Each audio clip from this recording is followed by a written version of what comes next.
why does somebody have a Chiari malformation?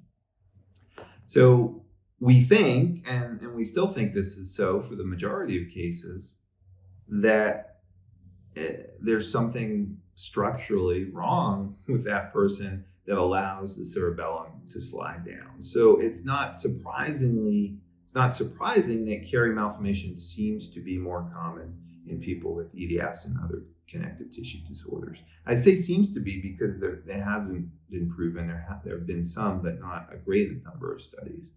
Well, let's put this in perspective. So in the normal population, the prevalence of Chiari malformation is felt to be 0.1%. So if you're just doing MRIs, CT scans for random reasons, somebody's got a headache, somebody slipped and fell and bonked their head, we've always known that you'll find it incidentally in a small percentage of folks. I haven't seen a number for EDS, and again, it gets very difficult. If you're a surgeon who specializes in Chiari or specializes in Chiari and EDS, then people are going to be sent to you because they have those problems or because they're suspected of it. If you're a clinic that is just seeing unselected EDS people, you're going to get a more valid view of the general prevalence of this.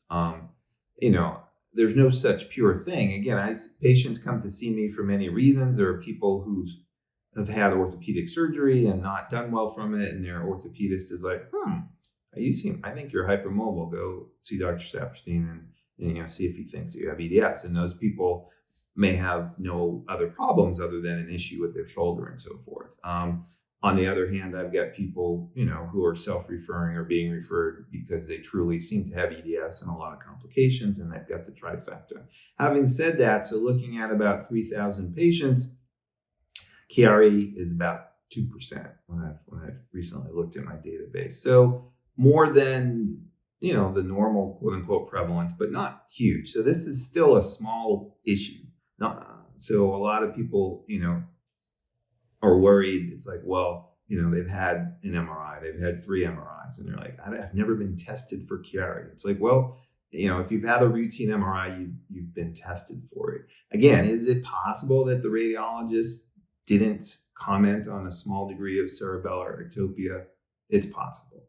Is that relevant by itself? Usually not. Again, if there's not CCI or other issues or something structurally wrong with the base of your brain, then it's generally not going to be an issue.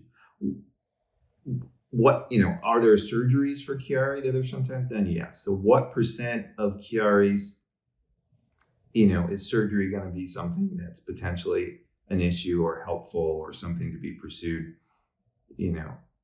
Probably less than 10%. So the vast majority of the time, even if there is a Chiari, it's not going to alter management. So the question isn't so much, do I have a Chiari? Do I need a different type of scan? It's what's the full picture?